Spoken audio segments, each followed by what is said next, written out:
Jadi saya baru tahu kenapa kalau hubungan seks pertama atau malam pertama itu tuh lampu kenapa mati nyala sampai korsleting. Ternyata karena perempuan kebanyakan pengennya gelap-gelapan supaya dia mendapatkan afirmasi dulu. Apakah aku kekurusan, kegemukan? Nah kalau laki-laki kenapa sukanya terang benderang? Karena laki-laki banyak yang suka show off ternyata.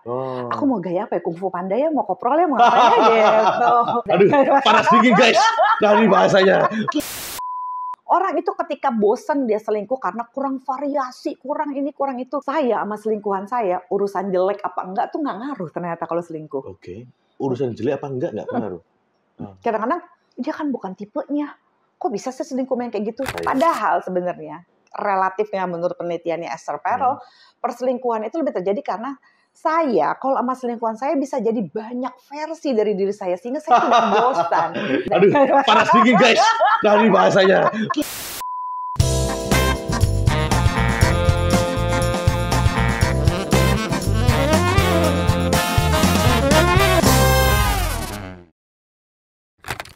Oke guys, sekarang kita bersama Mbak Zoya Amrin. Jadi ini spesial ya guys. Jadi kita akan per bulan nanti kita akan ngadain buat konten bersama Mbak Zoya Amrin ya. Jadi topik-topik yang tentunya kalian suka, yaitu tentang apa? Tentang seks, bener. Tentang seksual, tentang seks. Nah ini biasanya memang mungkin beberapa orang tabu ya Mbak Zoya. Ya, nah tapi ya itu kebutuhan, bener gak sih? Iya, kebutuhan. Dan kita kan adalah makhluk seksual ya, kalau kita normal ya. Betul. Iya, masa kita cuma ngomongin cinta, ngomongin ini itu, masa nggak ngomongin seks? Iya, itu kan bagian dari kita yang manusiawi ini. Tapi pertama waktu Mbak Zoya menjadi apa ya, praktisi seksolog ya, gitu ya, itu nggak dicap atau bagaimana, atau nggak tabu gitu awalnya, gimana Mbak? Ya tabu lah. Saya juga makanya kayak deg-degan gitu. Karena awal-awal itu saya nggak ngerti ada yang namanya seksologi gitu kan. Jadi waktu itu kan masuk di UI, terus lagi mau bikin skripsi nih gitu. Waktu kuliah nih? Waktu kuliah di UI mau bikin skripsi, masuklah ada kelas perilaku seksual. Dulu dosennya almarhum Prof. Sarlito Wirawan Sarwono. Masuk situ kan, ya biasa lah, namanya juga mau berobat jalan. Apa sih seks ini gini-gini. Ini udah mau lulus, ya kan? Terus kok nggak ada pembahasan apa-apa tentang seks ya? Maksudnya seks itu ya udah cuma di antropobiologi, di faal zaman dulu gitu kan. Ngomongin seksnya itu ya apa kromosom, DNA, bla bla bla. Tapi nggak bener-bener kayak perilaku seksualnya gitu. Terus begitu ada Mas Ito langsung aha gitu kan. Mari kita masuk kelas apa ini gitu ya. Pas masuk ini seru gitu. Terus gara-gara seru, aku bikinlah skripsinya juga tentang perilaku seksual gitu. Nah lagi bikin skripsi gitu kan ya. Waktu itu udah pada almarhum lagi ya. Skripsi saya itu kan sama bimbingannya Prof. Sarlito, terus dosen penguji saya Zainul Biran gitu. Beliau juga udah meninggal. Nah, jadi pas lagi urusan skripsi ini, penelitian segala macam, beberapa kali tuh Prof. Sarlito pengarahannya tuh ini banget gitu ya kan. Itu juga membuka pikiran saya kayak, oh my god, seks itu luar biasa sekali ya. It's more than just, saya pikir ya seks itu ya ciuman ya, hubungan suami istri gitu ya, udah that's it lah ya gitu ya, namanya juga anak ABG gitu pada masanya gitu ya. Saya pikir ya udah gitu, pacaran paling apalah gitu. Ternyata kompleks banget gitu dan rame banget variasinya gitu, mulai dari yang abnormal sampai yang normal. Apa ini kok saya jadi gitu kan. Kok katanya banyak variasi, saya juga gak ngerti variasi gimana kita belajar ini. Saya juga seru gitu. Nah, gara-gara itu terus saya bikin skripsi, terus akhirnya Prof. Sarlito waktu itu bilang sama saya gini, Zoya, nanti S2 kamu bakal terusin kan? Oh iya Mas gitu kan. Tapi saya lagi pikir-pikir, saya ambil apa ya gitu, industri organisasi apa klinis. Klinis itu kan susah gitu kan, psikologi klinis. Apalagi yang psikolog tersumpahnya gitu, bukan cuma yang research-nya gitu. Terus dia bilang, kamu ambil psikologi klinis ya? Hah? Bukannya itu susah banget ya Mas gitu kan ya. Ya udah nggak apa-apa. Dia bilang kayak begitu. Kamu pokoknya ambil itu psikologi klinis, terus nanti kamu belajar supaya jadi seksolog. Apaan tuh Mas gitu, aku nggak ngerti kan. Terus Mas Ito bilang gini, iya nanti saya kenalin, saya dibawa lah, diboyong sama Prof. Sarlito. Waktu itu saya dijadiin asisten dulu sama dia. Jadi skripsi selesai. Tapi udah lulus nih belum? Akhirnya saya masuklah S2 lah. Ya langsung kan? S2 berarti? Langsung, ambil S2 klinis. Lagi ambil S2 klinis, saya dijadiin asisten dosen di mata kuliah perilaku seksual, mata ajaran perilaku seksual pada waktu itu.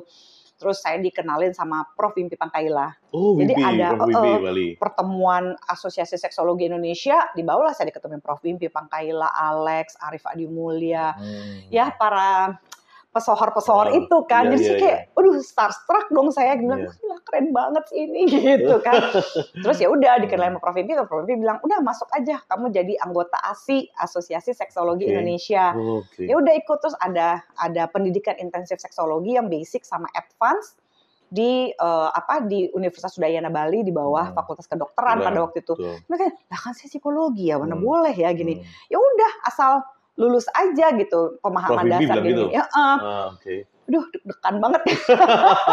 Sampai demam-demam pas lagi pendidikan gitu, karena banyak banget yang saya nggak paham kan tentang dari sisi biologisnya gitu, dan itu kan orang-orang kedokteran semua yang lain pada hore-hore main ke pantai. Saya sampai demam sekarang, takut nggak lulus ya kan. Aduh, bego banget nggak sih, udah gitu cuma satu-satunya orang psikologi lagi gitu kan.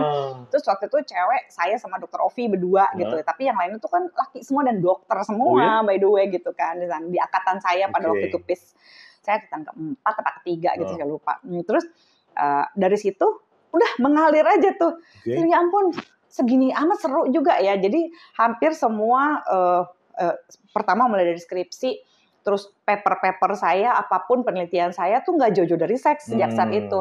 Termasuk tesis S2 gitu. Semuanya tuh tentang perilaku seksual. Yang pertama saya meneliti tentang kesetiaan, konsep kesetiaan pria. Konsep kesetiaan, Jadi pada waktu itu skripsi saya tuh neliti tentang pria-pria yang bilang konsep setianya dia adalah tidak berhubungan seks dengan tunangannya, tapi berhubungan seks dengan, pada zamannya tahun 90 ya, dengan perempuan-perempuan bispak bisa dipakai, dengan perempuan-perempuan perek, perempuan eksperimen gitu ya. Pokoknya sama cewek-cewek dalam waktu itu konteksnya gampangan gitu, tapi menurut konsep mereka gitu kan. Saya juga jadi, aduh bahasanya banyak banget ya perempuan dilabelin, jadi kan gitu kan ya. Terus saya jadi gitu, saya paham lah. Nah baru S2-nya itu saya meneliti tentang apa sih yang dipikirkan laki-laki dan perempuan ketika akan berhubungan seks pertama kali atau dengan pasangan seks yang baru gitu. Jadi saya baru tahu kenapa kalau hubungan seks pertama atau malam pertama, itu tuh lampu kenapa mati nyala sampai korsleting. Ternyata karena perempuan kebanyakan pengennya gelap-gelapan. Artinya? Supaya dia mendapatkan afirmasi dulu. Apakah aku kekurusan, kegemukan? Nggak pede artinya? Iya, kebanyakan perempuan nggak nyaman sama tubuhnya gitu. Sebenarnya dok. Meskipun dia udah bagus bodinya. Udah oke banget bodinya, karena saya meneliti mulai dari asisten rumah tangga sampai foto model, direktris gitu ya. Jadi segala macam ini sosial saya teliti gitu ya. Ternyata pikirannya tetap sama gitu. Nah kalau laki-laki kenapa sukanya terang benderang? Karena laki-laki banyak yang suka show off ternyata. Aku mau gaya apa ya? Kungfu panda ya, mau koprol ya, mau apa ya gitu.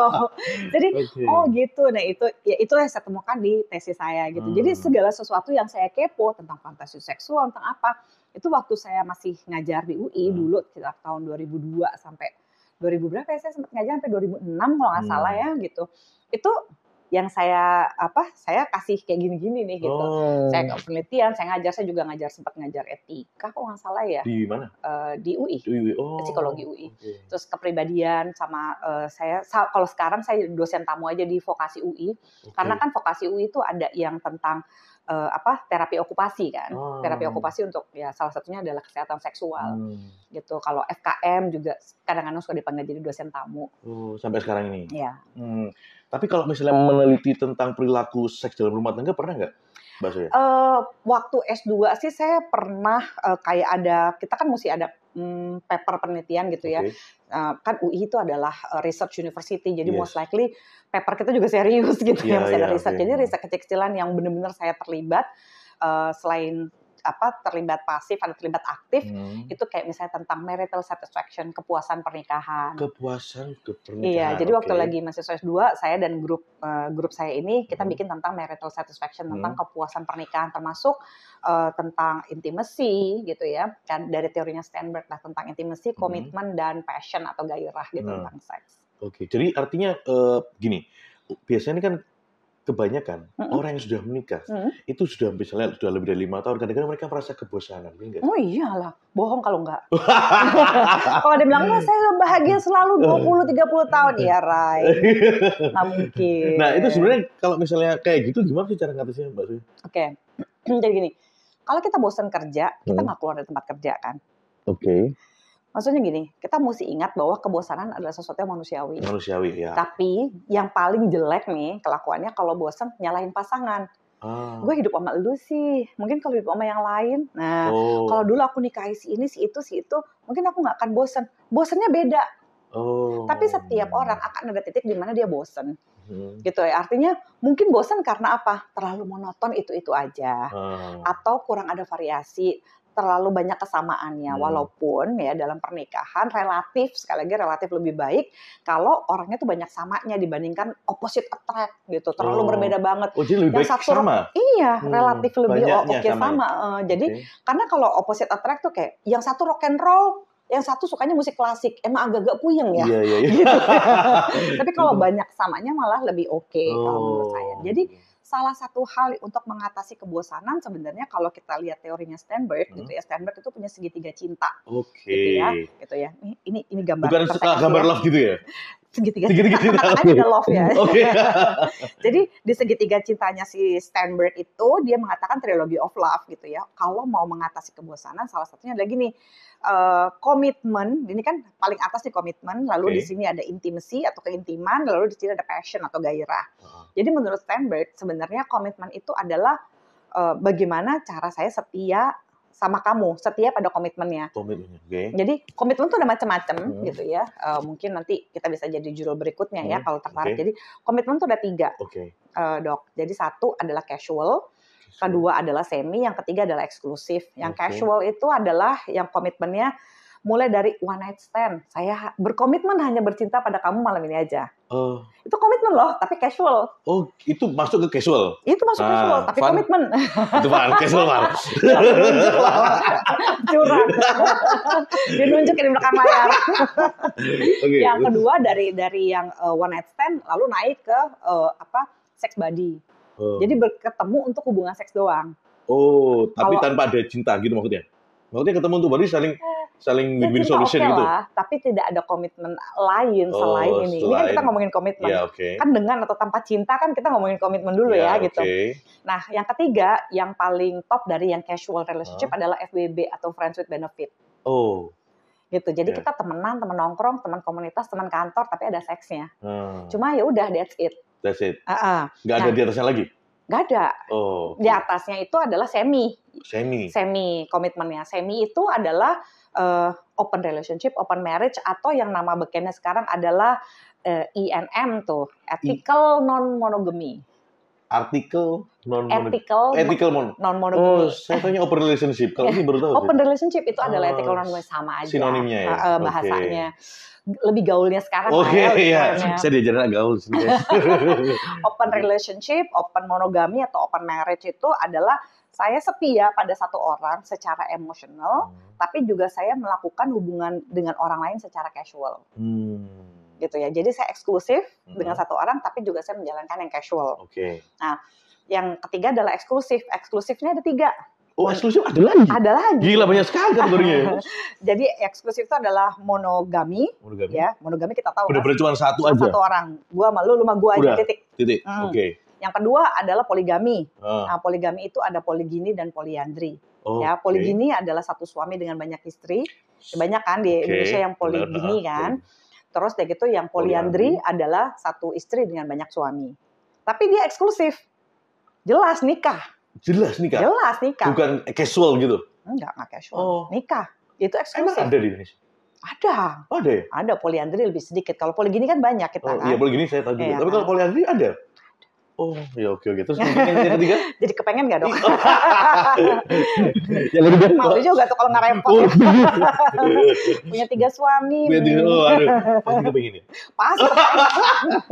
Andai kata agak membolehkan ya. Nah, kalau yang ketiga itu adalah poliamori. Poliamori itu saya memiliki hubungan ya dengan 2-3 orang pada waktu bersamaan. Beda dengan open relationship ya. Open relationship misalnya saya open relationship nih gitu ya sama Dokter Oka. Saya sama Dokter Oka kita setia, tapi saya ada casual, Dokter Oka juga ada casual. Kalau open relationship atau open marriage. Tapi kalau polyamori, Dokter Oka bisa pacaran sama cewek lain atas persetujuan saya. Misalnya ada 2 atau 3 perempuan pada waktu bersama, dan saya juga ada 2, 3 laki-laki pada waktu bersamaan. Oh gitu. Kita semua setuju. Jadi ini secara grup eksklusif. Oh. Gitu. Gila. Itu berkomitmen loh, Dok. Komitmen, tapi bukan komitmennya maksudnya berdasarkan komitmen pernikahan? Nah, pernikahannya mesti jelas dari awal apa komitmennya. Jadi nggak bisa nih misalnya Andika atau Sofa ini bisa berbicara, ya. Jadi ada orang tuh datang tuh selalu gini, Mbak Zoya, istri saya udah selingkuh, suami saya juga selingkuh, saya mau ini aja deh open marriage. Nggak bisa.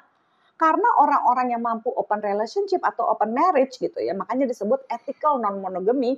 Ethicalnya artinya apa? Ini adalah orang-orang yang mampu menjaga boundaries atau batasan. Jadi kalau dia nggak bisa menjaga batasan, susah. Misalnya gini, ini ada pagar tinggi sekali ya, setinggi istana Buckingham, tinggi banget kan gitu. Terus gitu, pintu gerbangnya dibuka lebar-lebar, masih ada orang yang manjat. Artinya, kalau kita punya open relationship, bukan itu berarti anti selingkuh. Orang mah selingkuh bisa aja, open relationship juga lebih banyak yang selingkuh. Kalau orang yang nggak menghargai batasan, orangnya mesti jelas, gue mau mampu berkomitmen kayak apa. Oh, saya cuma mampunya komitmen kamu casual aja sayang. Ya aku cuma bisa berkomitmen seks sama kamu. Aku jadi orgasme donor ya, boleh nggak gitu misalnya. Itu aku cuma bisa itu gitu kan ya. Tapi aku mau berkomitmen monogami dan menikah, ya boleh.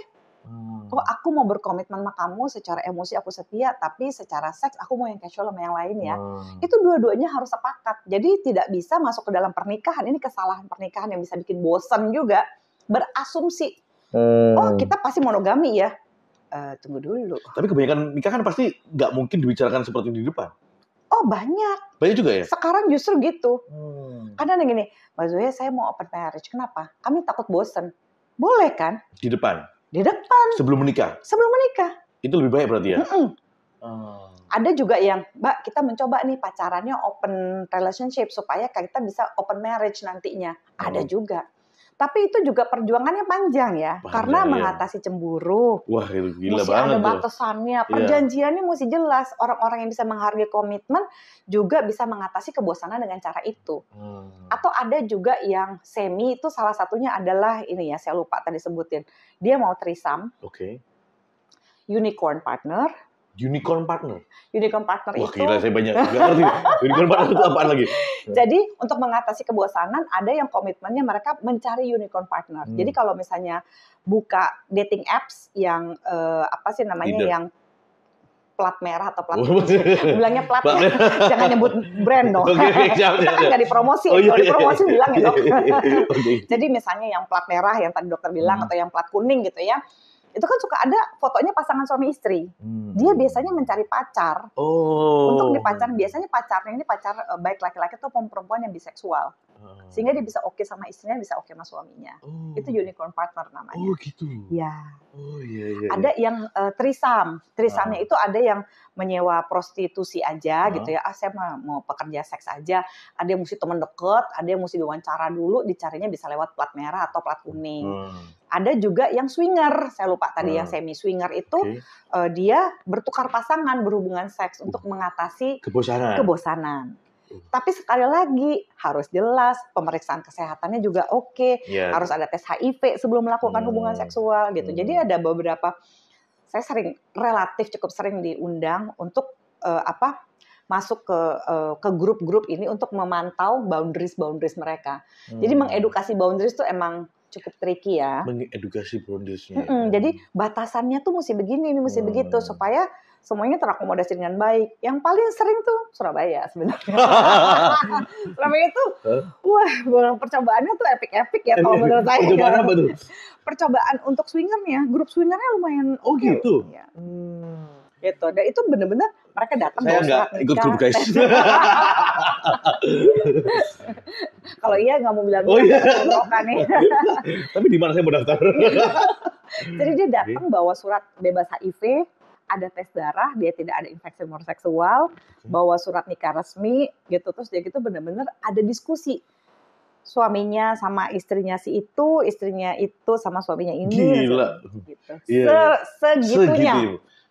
Gitu. Dan itu pembahasannya tuh cukup panjang. Jadi mengatasi kebosanan macam-macam. Cuma kita mesti tahu maunya apa. Jangan asal kayak, udah bosen, gue mau open marriage aja lah.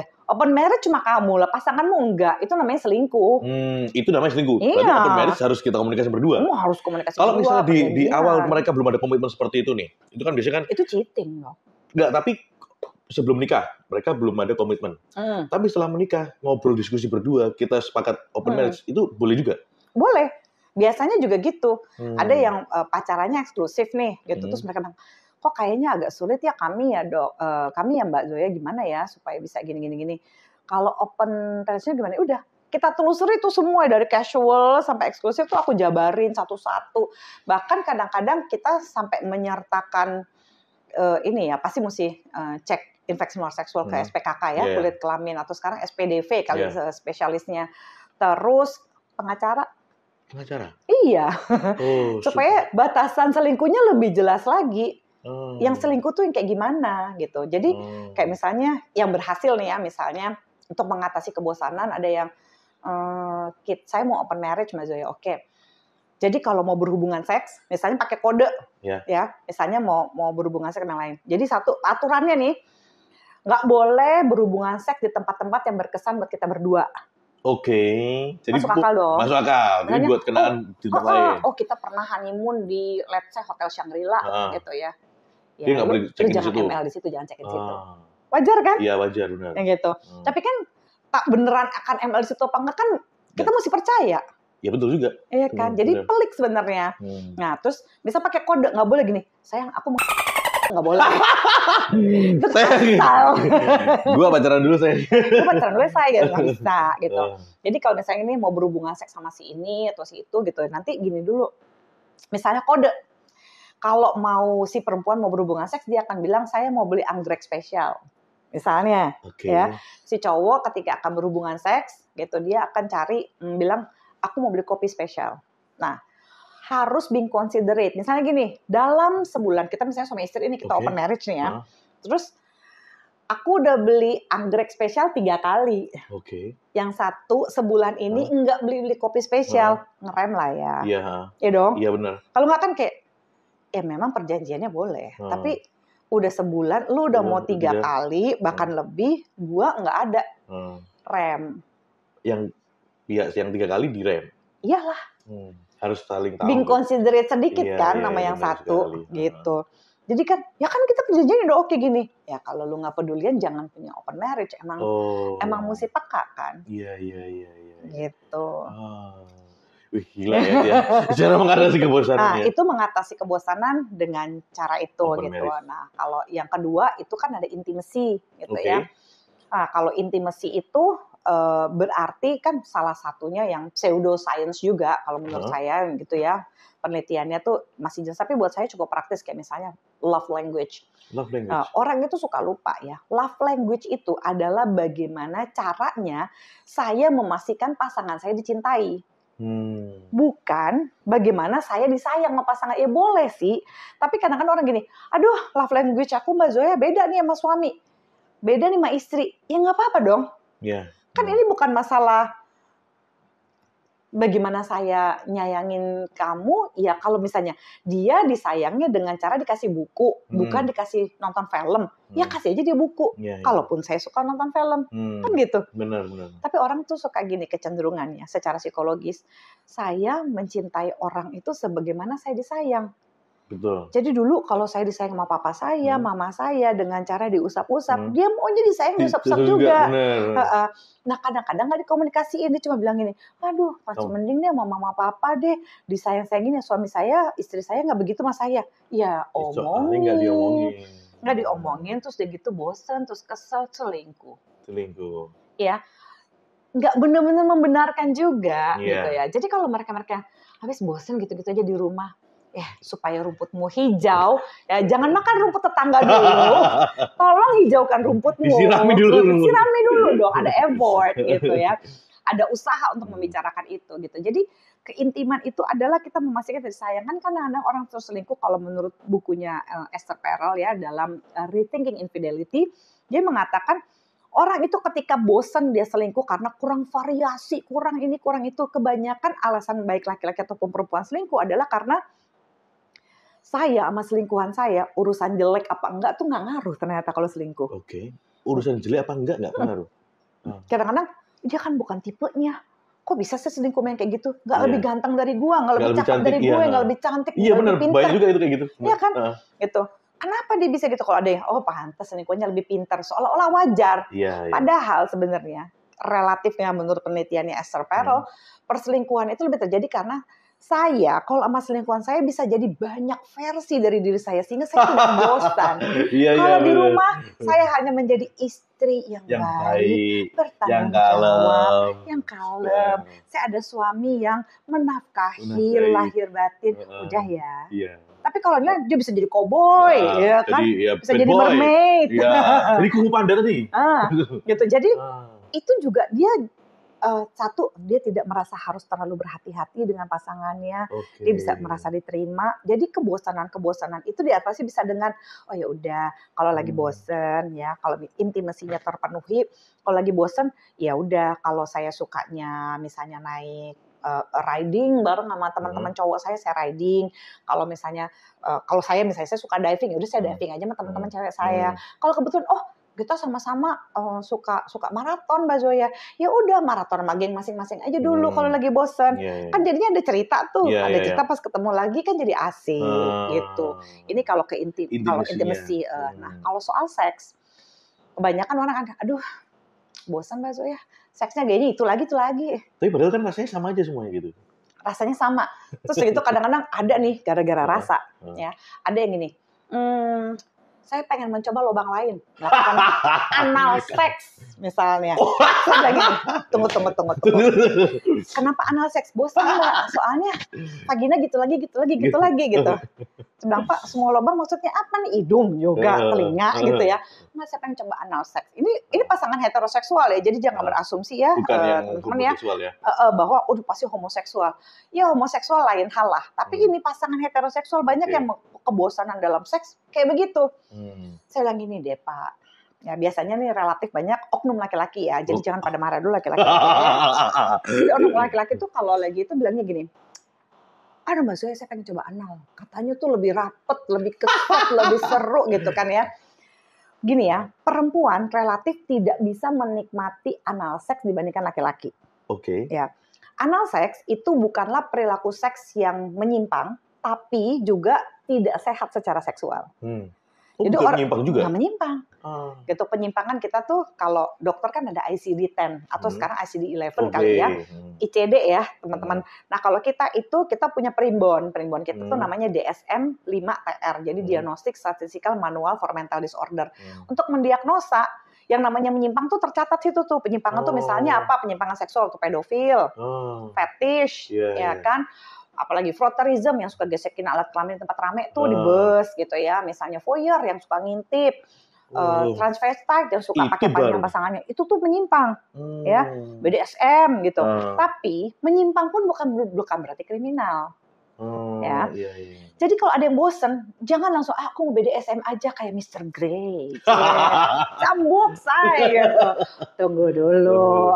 Kamu sukanya apa gimana? Aku mau fetish ini, fetish itu. Fetish sama sexual preference itu berbeda. Sexual preference artinya aku sukanya diciumin telinga, aku fetish sekali telinga. Tunggu. Kalau nggak diciumin di telinga, bisa terangsang nggak? Bisa. Berarti bukan fetish atau itu mah sexual preference. Orang tuh kadang-kadang kalau bosan suka ngide ya. Dalam urusan seksual. Nah, tunggu, sabar dulu. Oke. Mau anal. Anal itu adalah perilaku seks yang paling beresiko. Meskipun dia bukan penyimpangan. Betul. Jadi bedain penyimpangan sosial sama penyimpangan klinis. Kalau sosial tuh ketika 9 dari 10 orang mengatakan kamu menyimpang kan. Kalau dalam klinis kan nggak bisa. Kita mesti ada diagnosisnya dulu ya kan, nggak main asal nyeblak gitu. Nah, anal bukan penyimpangan, tapi tidak sehat juga. Jadi bukan berarti karena itu nggak disarankan.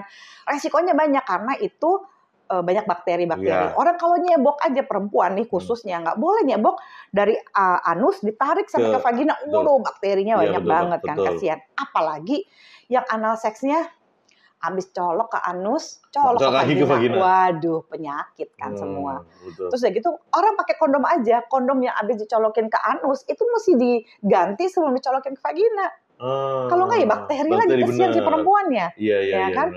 Ntar ada kanker penis, kanker ini itu. Nah, yang relatif lebih bisa menikmati anal seks karena ada prostatnya itu bisa merupakan A-spot atau titik rangsang itu ya, kalau perempuan kan G-spot ya, karena penemunya Dr. Grafenberg, kalau menemu Dr. Oka O-spot ya. Karena namanya Grafenberg jadi namanya G-spot di perempuan gitu ya. Tapi anal spot gitu ya, titik anal ini itu juga bisa membuat laki-laki terangsang. Makanya kalau ada laki-laki lagi ada pemeriksaan prostat, terus ditusukkan, misalnya lagi ada pemeriksaan prostat, atau lagi ada pemeriksaan apalah gitu ya, kolonoskopi lah apa gitu, misalnya ditusuk gitu, kan ada beberapa kali ereksi kan, si laki-laki. Terus ada laki-laki yang suka ngerasa, aduh, dok ini aneh banget gak sih aku kayak begini tuh uro tuh atau andro tuh ya segitu. Ini kok saya sampai gini banget? Oh tenang aja Pak, ntar juga turun gitu, itu mah biasa. Gitu, ada titik itu, tapi perempuan tuh nggak ada. Oh gitu. Jadi relatif enggak itu Kak. Jadi kalau punya ide anal jangan dilalah tiba-tiba langsung nusuk ya gitu. Harus dibahas dulu, tanyain zona nyamannya karena kan kalau mau pakai gel juga harus banyak banget dan harus memeriksakan kesehatan seksual.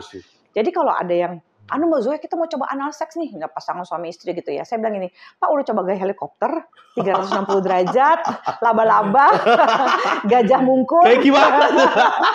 Asal aja. Aduh, panas dingin guys, dari bahasanya. Jadi belum nyoba kayak gitu tuh sudah bilang, aduh bosen nih, ya kan ada variasinya banyak banget.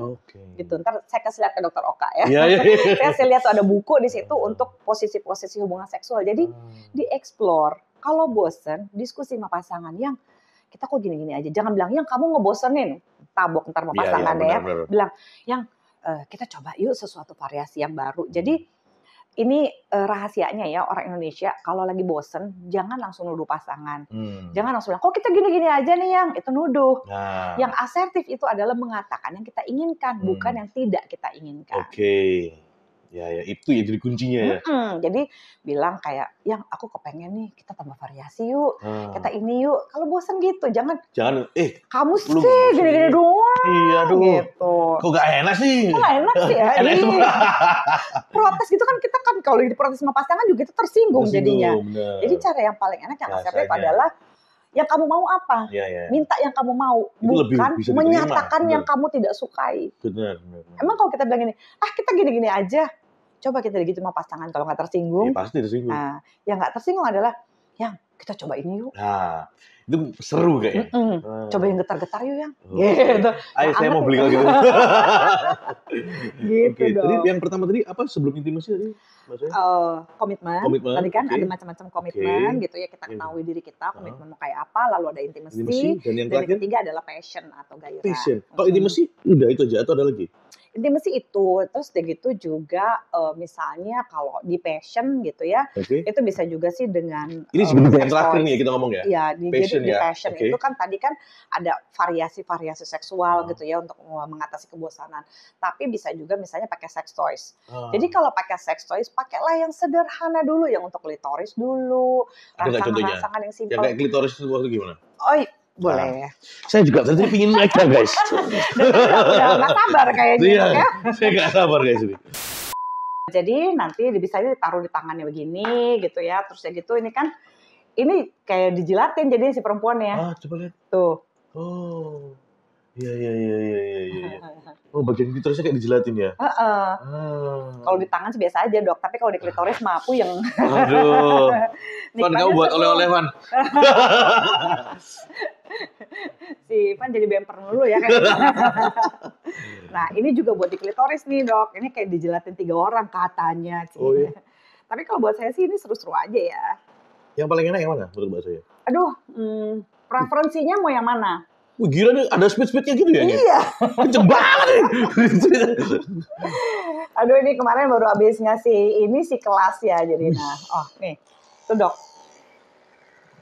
Itu kayak dijilatin 3 orang tuh seru tuh. Ini sama ini bedanya enaknya beda-beda dok. Oh gitu ya. Kalau kayak ini kayak diisep dan disedot klitorisnya. Diisep dan disedot. Lucu kan, gemes kan?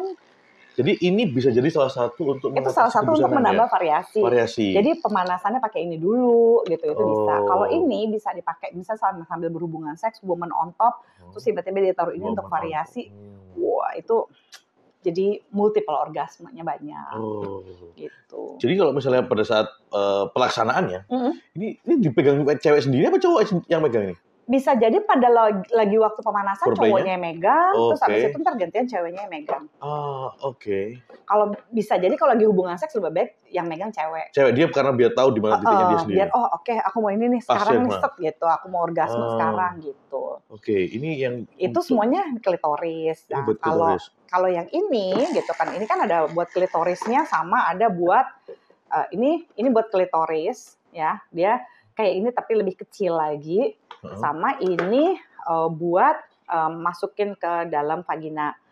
Ini kenapa lebih spesial dibandingkan ini biasa-biasanya? Kalau yang lain kan getar doang.